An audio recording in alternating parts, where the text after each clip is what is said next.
आइए जानते हैं सत्र 2023-24 के लिए छात्रवृत्ति एवं शुल्क प्रतिपूर्ति हेतु आप ऑनलाइन आवेदन कैसे कर सकते हैं, या आपने पहले से कोई ऑनलाइन आवेदन किया है, जैसे फर्स्ट ईयर सेकेंड ईयर का कोर्स जो थर्ड ईयर तक होता है और आप सेकेंड ईयर में आ गए हैं या थर्ड ईयर में आ गए हैं, तो आप रिन्यूअल किस तरह से करेंगे, किस तरह से कंप्लीट फॉर्म भरेंगे, कैसे लॉग करना है, कैसे बायोमेट्रिक का जो आधार ऑथेंटिकेशन है कैसे कंप्लीट करना है, सब कुछ जानने वाले हैं इस वीडियो में। तो बने रहिए हमारे साथ।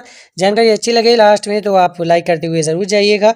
अगर पहली बार चैनल पर विजिट करें तो सब्सक्राइब करना ना भूलें और अपने दोस्तों में भी शेयर करें, हो सकता है उनको मदद मिल जाए। तो आइए शुरू करते हैं। गूगल में टाइप करेंगे यूपी स्कॉलरशिप, इस तरह से पहला लिंक मिलेगा। इस वेबसाइट पर आ जाने के बाद यहाँ स्टूडेंट पर क्लिक करेंगे।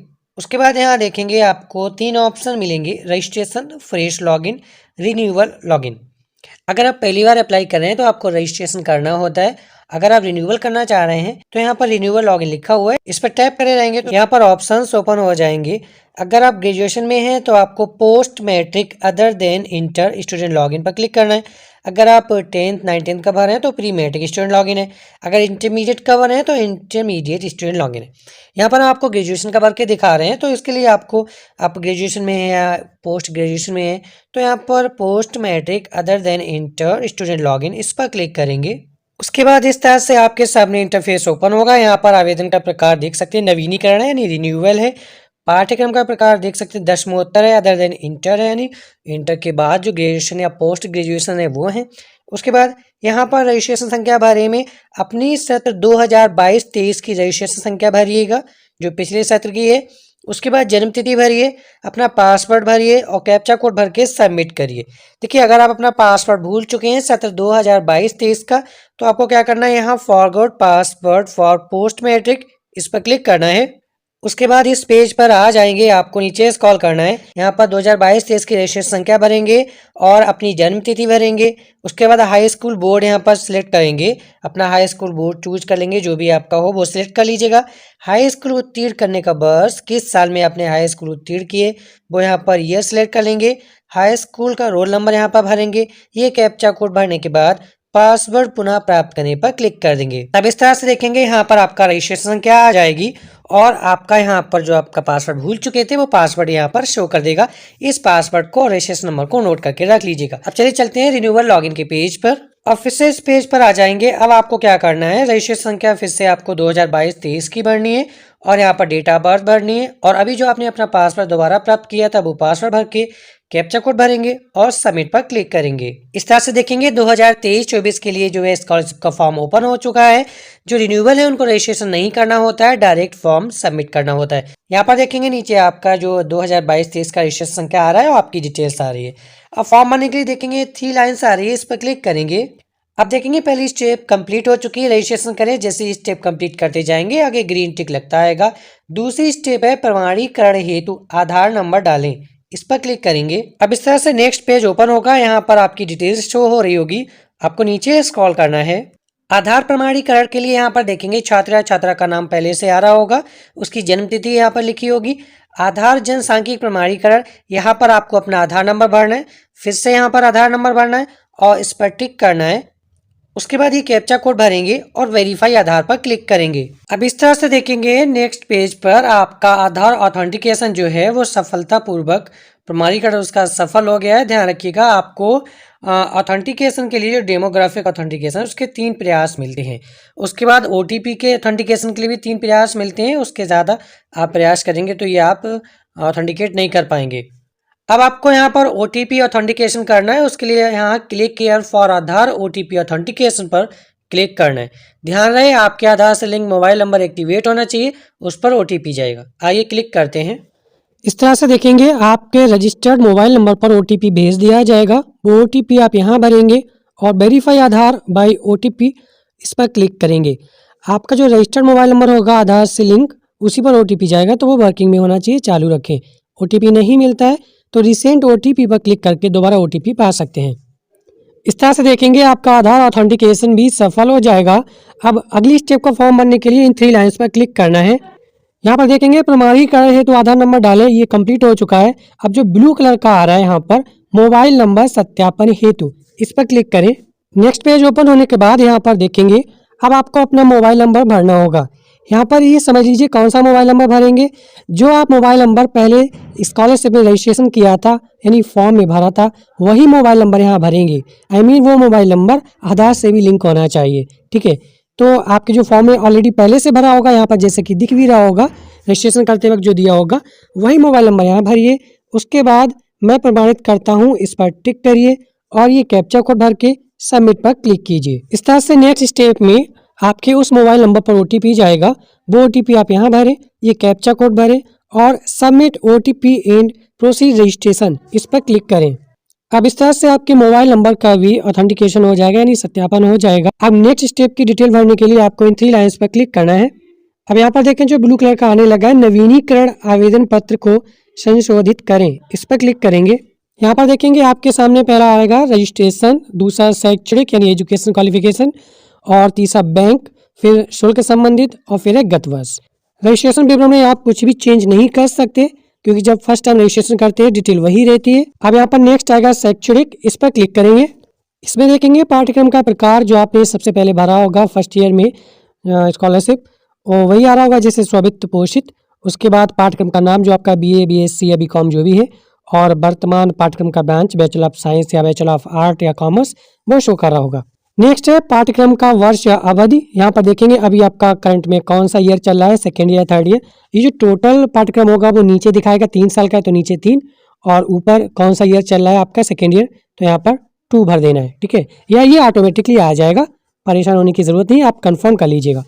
वर्तमान पाठ्यक्रम के प्रथम वर्ष में प्रवेश तिथि, जब आपने फर्स्ट ईयर में एडमिशन लिया होगा तब रजिस्ट्रेशन के फॉर्म भरा होगा फर्स्ट ईयर, तो वो यहाँ पर डिटेल तो वो यहाँ पर डेट आ रही होगी। उसके बाद 6 नंबर पे पाठ्यक्रम के वर्तमान सत्र में प्रवेश तिथि, यानी अब जो आप सेकेंड ईयर में रिन्यूअल कर रहे हैं, सेकेंड ईयर में जो फॉर्म भर रहे हैं थर्ड ईयर में, तो इस सेकेंड ईयर थर्ड ईयर का एडमिशन आपने किस डेट में लिया है अपने कॉलेज में, वो डेट यहाँ पर भरें। उसके बाद है विश्वविद्यालय बोर्ड या एफिलिएटिंग एजेंसी का पंजीयन क्रमांक, यहाँ पर वो आपको रजिस्ट्रेशन नंबर भरना है जो आपकी यूनिवर्सिटी का हो या अपने कॉलेज से पता कर सकते हैं। और यहाँ पर अपना विश्वविद्यालय बोर्ड चुन लेना, किस यूनिवर्सिटी से आप कर रहे हैं ग्रेजुएशन। ये भरने के बाद आपका जो राशन कार्ड संख्या या परिवार आईडी संख्या अगर है तो वो भर दीजिए, नहीं तो ब्लैंक छोड़ दीजिए। उसके बाद ये कैप्चा कोड भरिए, मैं प्रमाणित करता हूँ या करती हूँ पर क्लिक करें और सबमिट पर क्लिक कर दें। इस तरह से देखेंगे यहाँ पर आ जाएगा सक्सेसफुली अपडेटेड, ये कॉलम आपका अपडेट कर दिया गया है। अब नेक्स्ट आता है बैंक, इस पर क्लिक करेंगे। यहाँ पर बैंक विवरण में देखेंगे आपका बैंक का नाम, जनपद, आपका खाता संख्या, ब्रांच का नाम, और यहाँ पर देखेंगे दोबारा बोलेगा बैंक का खाता संख्या दोबारा डालें, यहाँ पर भरेंगे। और बैंक खाता में जो कैंडिडेट का नाम है वो यहाँ पर होना चाहिए, पासबुक में देख लीजिएगा सेम वही नाम हो। उसके बाद IFSC कोड यहाँ पर आ रहा होगा। ये देखिए डिटेल पहले की आ रही होगी क्योंकि अभी आप रिन्यूअल कर रहे हैं, तो आपको क्या करना है यहाँ पर वेरीफाई कर लेना है, मतलब दोबारा से मैच कर लेना है। उसके बाद ये कैप्चा कोड भरेंगे, मैं प्रमाणित करता हूँ इस पर टिक करेंगे और अपडेट पर क्लिक कर देंगे। अब यहाँ पर आएगा अनुमोदित वार्षिक नॉन रिफंडेबल अनिवार्य शुल्क, यहाँ पर कितना है अपने कॉलेज में पता करिएगा, वो यहाँ पर फीस भरेंगे और उसके बाद ये कैप्चा कोड भर के टिक करेंगे और अपडेट पर क्लिक कर देंगे। यहाँ पर ध्यान दीजिएगा गत वर्ष का परीक्षा फल आपका क्या है, जो पिछले साल है, पास है या फिर यहाँ पर देखेंगे प्रमोट विद मार्क्स है या रिजल्ट येट नॉट डिक्लेयर्ड, अभी नहीं रिजल्ट हुआ है, या फिर प्रमोट विदाउट मार्क्स है। इस केस में जो भी आपका ऑप्शन आ रहा हो वो सेट कर लीजिएगा। उसके बाद गत वर्ष की परीक्षा प्रणाली, यहाँ पर देखेंगे वार्षिक परीक्षा प्रणाली है या सेमेस्टर प्रणाली है। अगर आपका ग्रेजुएशन जो है किसी यूनिवर्सिटी के द्वारा सेमेस्टर वाइज कर दिया गया है तो यहाँ पर सेमेस्टर प्रणाली आपको क्लिक करना होगा। अगर वार्षिक प्रणाली है, यहाँ पर एनुअली सिस्टम है, तो यही रहने देंगे। तो सेमेस्टर, तो यहाँ पर सेमेस्टर प्रणाली आ जाएगा। उसके बाद आएगा गत वर्ष की अंक प्रणाली, यहाँ पर देखेंगे जो नंबर सिस्टम है आपका CGPA रहा है या SGPA रहा है या इनमें से दोनों नहीं रहा है, वार्षिक परीक्षांक प्रणाली रहा है, इसके लिए एनुअल सिस्टम होना चाहिए, तो ये वाला होगा। ठीक है, जो केस में आपके बन रहा हो CGPA अगर सेमेस्टर वाइज है तो CGPA या SGPA होगा। ओके, वो सिलेक्ट कर लेंगे। नेक्स्ट आएगा गत वर्ष का प्राप्तांक, आपका कितना रहा है प्राप्तांक, यानी कितने अंक आपको मिले हैं, और गत वर्ष का पूर्णांक क्या रहा है, कितने का था टोटल। उसके बाद प्रतिशत यहाँ पर भरना है, अगर बाय डिफॉल्ट ऑटोमेटिकली आ जाता है तो सही है, नहीं तो आप खुद से कैलकुलेट करके यहाँ पर भरिएगा। उसके बाद शिक्षण संस्थान का नाम, आप किस कॉलेज से कर रहे हैं ये ग्रेजुएशन, उसका यहाँ पर नाम भरें। उसके बाद यहाँ पर ये कैप्चा कोड भरें, इस पर टिक करें और अपडेट पर क्लिक कर दें। अब इस तरह से देखेंगे आपका गत वर्ष का भी डिटेल अपडेटेड हो जाएगी। यहाँ पर आपको एक चीज़ और बताते चले, अगर आपका सिस्टम यहाँ पर सेमेस्टर प्रणाली है और SGPA है तो देखेंगे फर्स्ट सेमेस्टर और सेकेंड सेमेस्टर को जोड़ के आपको भरना है, क्योंकि पिछले साल का भरना है तो 6 महीने यानी 1 साल का भरना है। तो अगर पिछले सेमेस्टर में SGPA कुछ मिला है और सेकेंड सेमेस्टर में कुछ मिला है तो आप दोनों को जोड़ लीजिएगा और दोनों का 10-10 से मतलब 20 का जो है आपका पूर्णांक हो जाएगा 20 नंबर का, और जो टोटल जोड़ के आएगा SGPA वो 20 में से आपका आ जाएगा। इस तरह से कर दीजिए, या फिर क्या करिए दोनों सेमेस्टर के SGPA को आप जोड़ लीजिएगा, उसमें 2 का भाग लगाइए, वो लिख दीजिए यहाँ पर प्राप्तांक में, और पूर्णांक में आप 10 लिख दीजिएगा। तो इस तरह से भी लिख सकते हैं, तो ज़्यादा सूटेबल रहेगा आप पूर्णांक 20 लिखें और दोनों सेमेस्टर के SGPA के जो जोड़कर यहाँ पर प्राप्तांक में लिख दें। या फिर अपनी मार्कशीट में देखिए वहाँ पर CGPA दिया होगा तो आप प्राप्तांक में CGPA लिख दें जितना दिया गया है फाइनल, और पूर्णांक में आप 10 भर दें। तो आप CGPA प्रणाली चुनकर भी CGPA को भर सकते हैं। अब आपको यहाँ होम पर क्लिक करना है, उसके बाद इस तरह से यहाँ पर आ जाएंगे। अब नेक्स्ट स्टेप का फॉर्म भरने के लिए इन 3 लाइन्स पर क्लिक करेंगे। यहाँ पर देखेंगे जितने भी यहाँ पर सब हो चुका है, ग्रीन टिक लगा हुआ है। ओके, यहाँ पर देखेंगे अब आता है यहाँ पर जांच हेतु आवेदन प्रिंट करें, ये जो ब्लू कलर का आ रहा है। देखिए पहले आप जांच हेतु आवेदन प्रिंट कर लें, उसी के बाद आप लॉक करें। लॉक करने के 3 दिन बाद ही इसका फाइनल प्रिंट ले सकते हैं, क्योंकि ये जाँच में जाता है ऑनलाइन। तो यहाँ पर देखेंगे जो स्टेप 4, 5 है और ये ऑटोमेटिकली आपकी यहाँ पर टिक लग कर आ जाएगी जैसे ही आप जांच जो आवेदन प्रिंट करेंगे, क्योंकि ये रिन्यूअल फॉर्म है। ये जो इनकम सर्टिफिकेट है ये आपका फर्स्ट ईयर ही लगता है, उसका सत्यापन होता है, हर बार नहीं लगता है। तो एक बार लगाते हैं तो 3 साल का कोर्स या जो 2 साल का कोर्स है उस पर मान्य होता है। ठीक है, तो चलिए आप जांच तो आवेदन प्रिंट करें पर क्लिक करेंगे और यहाँ पर आएगा प्रिंट दिस पेज, इस पर क्लिक करके प्रिंट कर लीजिएगा, या फिर जो प्रिंट का यहाँ पर आइकन आ रहा है प्रिंटर का, इस पर क्लिक करके इसको प्रिंट कर लीजिएगा। ये देखिए ये आपका कॉलेज में नहीं जमा होगा, इसका आपको क्या करना है, इसे आप सही से मिलान कर लेना है। इसे प्रिंट आउट ले लीजिए, उसके बाद इन सब प्रविष्टियों का आपने मिलान कर लीजिएगा। जैसे आप जांच है तो आवेदन पत्र प्रिंट कर लेते हैं तो यहाँ पर देखिए सारी स्टेप्स पर टिक लग कर आ चुका है। अब आपकी फाइनल स्टेप बची है लॉक करना। तो लॉक आप कब करेंगे, जब आप अपना मिलान कर लें, सब कुछ सही हो, एक बार कॉलेज में फिर से चेक करा लें या अपनी प्रविष्टियाँ खुद से चेक कर लें। जब आप मिलान कर लें उसके बाद फिर से इस पेज पर आएंगे और 3 लाइन्स पर क्लिक करेंगे। अब यहाँ पर देखिए आएगा ब्लू कलर का, जांच के उपरांत आवेदन पत्र सबमिट करें। संस्था में जमा करने हेतु आवेदन पत्र का प्रिंट 3 कार्य दिवस बाद अवश्य करें। देखिए जब आप जांच करने के बाद इसे लॉक कर देते हैं तो लॉक करने के 3 वर्किंग डेज के बाद ही आप इसका फाइनल प्रिंट ले सकते हैं, जो कि कॉलेज में जमा होगा, जिस पर QR कोड जो है आता है। ठीक है, तो चलिए यहाँ पर इस पर क्लिक कर देते हैं और इस एप्लीकेशन को लॉक कर देते हैं। जैसे लॉक के लिए यहाँ पर आप क्लिक करते हैं तो यहाँ पर आ जाएगा are you sure to submit form for preliminary scrutiny, please make sure after clicking okay will not be able to edit application. क्या प्राथमिक जांच के लिए आप जो है इसे लॉक करना चाहते हैं, ध्यान रहे अगर आप इसे लॉक कर देते हैं तो दोबारा से इसमें एडिट नहीं कर पाएंगे, इसके लिए इंश्योर हो लें। सारी प्रविष्टियाँ आपकी सही भरी थी, आपने जाँच भी कर ली थी, तो अब आप ओके पर क्लिक करें। इस तरह से देखेंगे जांच के उपरांत आवेदन पत्र सबमिट करें, ये वाला भी ऑप्शन टिक हो चुका है, यानी अब आपका एप्लीकेशन लॉक हो चुका है। आपको वेट करना है 3 वर्किंग डेज का।